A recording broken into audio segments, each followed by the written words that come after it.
what motivates you to do like not a 9 to 5, right? Because the 9 to 5 option is like very, very easy for a lot of people. It's the automatic thing to do is just a 9 to 5. And I think it takes like something different in a lot of people to have the mindset and have the motivation to break away from that and escape the matrix, right? So like, why did you decide to go down this route? It's more fun. 9 to 5 after training of a month, you're doing the same thing every single day. There's no challenges, no new stresses. You're not doing nothing new. You're not seeing a bigger income. Whereas with ecom, you might have first 2 months making nothing. Etsy probably like a few weeks, but then you see a big result, and then it might drop again, but then you see more results. It's just about increasing your stress tolerance. Like, in my opinion, if you're doing the same thing every day for months on months on months, you end up depressed. Like, that's just the way I see it. Like, if you're doing the same thing and you're not learning new skills, you're gonna eventually get bored of it, and you're not gonna be happy with following other people's orders. Like, I can't follow someone else's orders like that. I like to do stuff for myself. You almost become brain dead. It's like, even in my 9 to 5, I remember why I actually quit. It's because I just felt brain dead. I was like, I don't want to say depressed, but I like had the symptoms of depression, like not wanting to get up and kind of like just being constantly like unhappy almost, right? And just, it's just like you're doing the same shit every single day. Like, obviously, there's a lot of things you can learn from your 9 to 5. I learned a fuck ton from the 9 to 5. You learn a lot about people. You learn, like, it's super valuable, right? Like, so if you're 17, 18, like, 9 to 5. That's good. The brainwashing which 9 to 5 is bad is wrong. You need a 9 to 5 to make it out of the 9 to 5. Bro, that's the thing. It like, wakes there's no you shame up. in having a 9 to 5. Like, it's so beneficial for so many different reasons, because like online business is inconsistent until you figure it out. Like, even when you figure it out, it can still be very inconsistent, and it's a hard thing to kind of manage in your brain. So like having that consistent income just enables you to be so much more flexible, because you have money coming in. Okay, like even if your 9 to 5 is like super like low paying, like 1.5 or something like this, $1,000 a month or $2,000, whatever, right? It's going to cover your living expenses, and you're going to, if you are utilizing your time to the best of your ability, and you're not just being a fucking idiot on the weekends, and you're not fucking around after work, it's like, okay, you actually have a lot of time to put that money back into a business and back into actually learning to get to a better place. And it just provides the just stable income. It's very, very, very hard to make money when you have nothing. When you have no money, it's very hard to do it. And it just makes everything so much easier and quicker. Especially with ecom, you do need cash flow. Of course. Like, you do need cash flow. You need some money coming in. It makes it so much easier. You can do it with no cash flow, like very low cash flow. It's fucking way harder, right? You're going to run into a lot more problems. Even with Etsy, you can run pure organic, but you still need money to fulfill the orders. So like, I see people wanting to start, but they've got literally nothing to their name and no cash. And they say to me, what do you recommend? Bro, get a job. Or sell stupid things in your house. So many people have got designer clothes or stuff which just isn't needed. Sell that so you can scale yourself. Like, you need the cash flow to do anything, like you said. But that's honestly one thing that I would always do. When I needed money for something, I would just like sell everything. Like, I'd have like a PS4 or some shit. I just fucking sold it. Like, the second I'm not using it, I didn't use it for like 2 weeks. It's just gone. Okay, let's use that money. Let's go buy some fucking Supreme shit. I now have more cash flow for Supreme.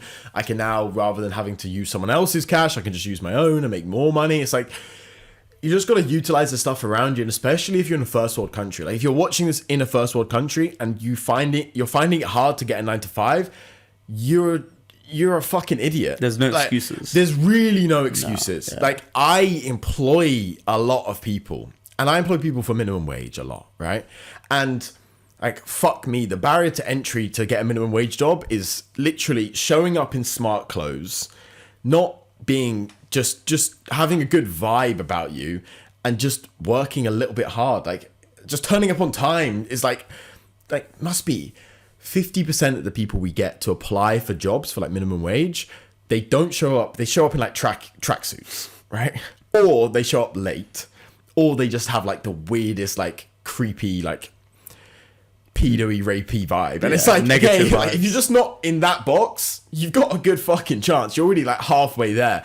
And then it's just super easy. It's super easy. Like, honestly, people message me like, oh my God, some of the messages I get are crazy. It's like, I'm 25 and I can't find a job. This cost of living crisis is crazy. Like, it's impossible to find a job. I'm like, bro, like, it's not. It's really not. Like, unless you're completely brain dead, it's so easy to get a 9 to 5. I'm not saying you're going to get something that's going to pay you 30 grand a year, but just enough to cover your living costs, right? And then you can pump any extra money, just live super below your means, any extra money back into it. I remember, so we're actually in Nottingham right now, and my apartment when I first moved out, my parents, to the warehouse, basically was the cheapest apartment I could find, which is kind of because I didn't want to spend so much money, but also is because I didn't have like proof of income and all this kind of different bullshit stuff, because all my money was still in the business. I wasn't taking like a wage because I didn't want to pay taxes on personal income when I could just keep it all in the business, because I don't need money personally. It's all in the business. I want to make more money. But my rent was £375 per month. Council tax, other bills and food, maybe £600 a month living expenses. So even if I had a 9 to 5 that was paying me minimum wage would be like, it's like 1.6 a month, 1.7 a month, maybe like 1.5 after taxes. Like, I've got basically £1,000 to just play with and test every single week. It's like, how are you not going to succeed with Etsy dropshipping or even Shopify or any of these different things? You have so much money to just like play with. People have a spending problem. Boom. Spending problem to the max. Like, minimum wage in the UK is more than enough to live, more than enough to survive. It's just an addiction problem, like a spending problem. The minute money comes in, it has to go out. Whereas the way I see it is, lock yourself away for 2 years in your youth when you're still got the energy, still got the speed, still got the brain power for it. Lock yourself away for like 2 years, and literally in them 2 years, you could change your life and you could live the best life after what? 23?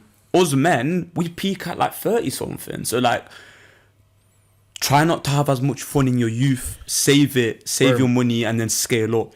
Bro, it's like spend your money but on the correct things as well. I think it's because if you're young, it's the best thing to do. You have basically no responsibilities. Like 95% of people under like 23 have fuck all responsibilities. Most people don't have kids. Like most people don't have huge rent to pay, all these bills, a mortgage, all this kind of shit, right? Obviously, if you're like 35, you got kids, it's a bit different. But it's like when you're in your young 20s, when you're in your teenage years, like that is the time you have the most energy, the most brain power, the most like fuck it attitude, like you've got nothing to lose, and the least responsibilities. That is the time to just go all in on just like anything, just make your life better, because then sacrifice a few years and then just live great in the future. Like really, to retire and live a wonderful life, you need like 5 mil liquid. If you have 5 mil liquid, it's like 20 grand a month with like interest at 5% or some bullshit like this, right? It's like 20 grand a month. So if you have 5 mil liquid, by the time you're 30, like you're set for life. Like 20 grand a month just on pure interest and low interest rates as well. Like not even like risky stuff. It's crazy. So like in 8 years time, or I'm 23 now, so like 7 years time, like how can I not have like way more than that? It's like almost impossible if you genuinely stick with it for an extended period of time, constantly do like high risk, constantly reinvest your money back into the business. How can you not level up? Exactly. Especially when you find something that earns you, like it's really, especially with Etsy dropshipping, but loads of business models out there with like a year's worth of effort, let's say like a year, right? It sounds like a lot of time to some people, but like you're in school for like fucking 10 years. Exactly. Like, that's like, it's a year's nothing. You go university for 3 years to in the end come out with a job which normal people without a degree get paid the same thing. Like one thing people struggle with is they're either scared to fail, so they just don't start. But the way I see it is you have to fail. Failing is good. Failing is another lesson in the book, so you avoid it. If you fail, keep failing and you keep carrying on. They're just lessons. The minute you fully give up, that's when you fail, because there's nothing further coming from it. Literally, my mum would always say like, did you try your hardest kind of thing? Like, okay, you failed the test, but did you actually like really try? Like, at least if you're like, it doesn't matter if you fail, but if you like genuinely put a lot of effort into it, it's like, okay, you've learned something from it. You've worked your hardest. Okay, now you understand where to go from there. And it's like, I think school teaches you basically to fail, right? Like, no, sorry. School teaches you basically not to fail. And it's like, everything's like, that's such a negative thing. But then that's when you learn the most, because then it's like, okay, like I fucked up. Okay, how can we move forward from this? But it kind of just tells you failed. And then it's like, okay, like kind of fuck you. This was done, yeah. That's really bad. But then it's like, okay, it should be more like, okay, you failed, but let's understand how you can move forward from that and how you can get better and better and better. Especially in the business world, like you can't be scared to fail, because And you can't be scared to fail bigger and bigger and bigger as you get more and more cash. That's the one thing I see people really scared of. It's like once they get a bit of cash, they're almost scared to have bigger failures. But without bigger and bigger failures, you're never going to get to the next level, to the next level, to the next level. Like I've lost hundreds of thousands in the past year, like hundreds of thousands I've lost on like certain business ventures and stuff like this. But everything I've learnt, like every failure, I've literally learnt from it, and that's pushed me to the next level, to the next level, to the next level. And even in like 5 years' time, something I failed with in the past year that maybe cost me like 100 grand. That's one specific thing I can think cost like £100, £100,000. That one thing, like that one lesson there, will be a cheap lesson compared to me doing it in 5 years' time when it's like 3 million fucking pounds lost. Whereas like, I've learned the lesson for 100 grand, so it's super worth it in the long term. And without that failure, I would never get to the next level and understand the next level. One thing that I also think is very important is to kind of remove the emotional connection you have to your money. Because if you're too emotionally attached to your money, then you're kind of obsessed with it and you're kind of scared to spend it. You're kind of scared to fail and get to the next level. You're like hoarding it almost.